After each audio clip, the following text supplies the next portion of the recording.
ख्रिस्त में मेरे प्यारे भाइयों एवं बहनों, पवित्र सप्ताह ईश्वरीय प्रेम और हमारी मुक्ति के महान रहस्यों से संबंधित है। इन रहस्यों में हमारे आध्यात्मिक जीवन के लिए असीम कृपाएं भरी पड़ी हैं और यह पवित्र सप्ताह आज यानी खजूर रविवार से प्रारंभ होती है। आज के पाठों में यीशु ख्रिस्त की विनम्रता, महानता और हमारी मुक्ति के लिए यीशु के प्राण अर्पित करने की बात बताई गई है। आज का पहला पाठ नबी इसायास के ग्रंथ से पढ़ा गया। इसमें एक सेवक का अपने मालिक के प्रति जो विश्वास और भरोसा है उसे बताया गया है। सेवक अपने कार्य के प्रति पूरी तरह समर्पित है।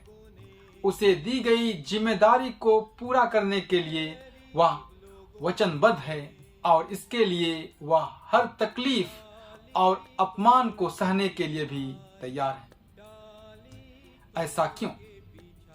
क्योंकि उसे अपने मालिक पर पूरा भरोसा है। उसे दृढ़ विश्वास है कि वह उसका साथ कभी नहीं छोड़ेगा और अंत में उसे पुरस्कृत भी करे। जानते और स्वीकार करते हैं।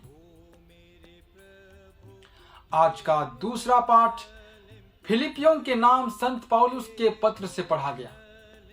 इसमें यीशु ख्रिस्त की विनम्रता को बताया गया है।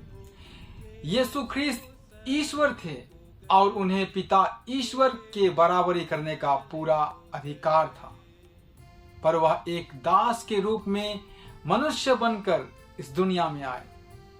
अपने को एक दीनहीन और आज्ञाकारी व्यक्ति बनाए। पूरे मानव जाति की मुक्ति के लिए क्रूस मरण तक आज्ञाकारी बने रहे। इसलिए ईश्वर ने उनको महान बना दिया। इसीलिए हम सबों का फर्ज बनता है कि हम उसकी महानता को पहचानें और उसकी अधीनता स्वीकार करें, उसके सामने घुटने टेके और उसके द्वारा अर्जित मुक्ति के सहभागी बने। आज के सुसमाचार से यह पता चलता है कि यीशु को अपने भविष्य की हर बातें मालूम थी कि उनके जीवन के कुछ सहने के लिए तैयार हो गए और अपना प्राण देकर मानव की मुक्ति को संभव बनाया।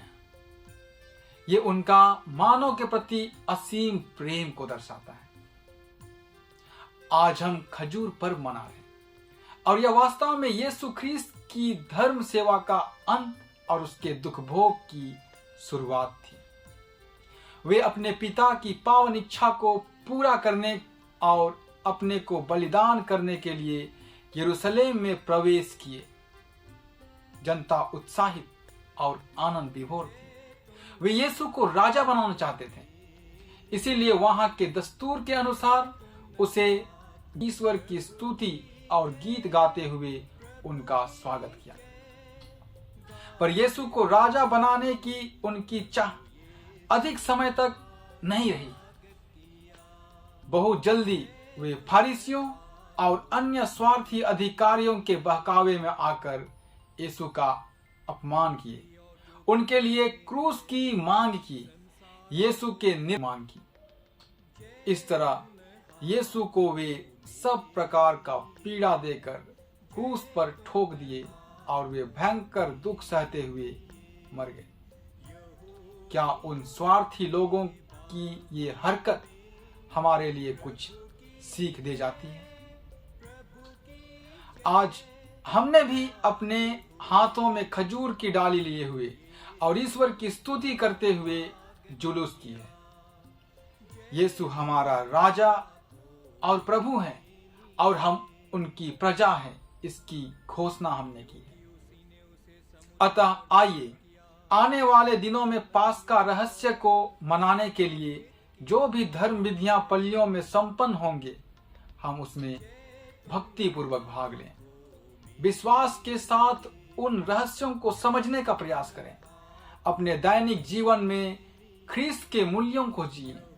अपने घमंड और स्वार्थ से ऊपर उठकर सच्चे मन दिल से पड़ोसियों को प्यार करें। सिरिनी सिमोन के समान जरूरतमंदों को मदद करें।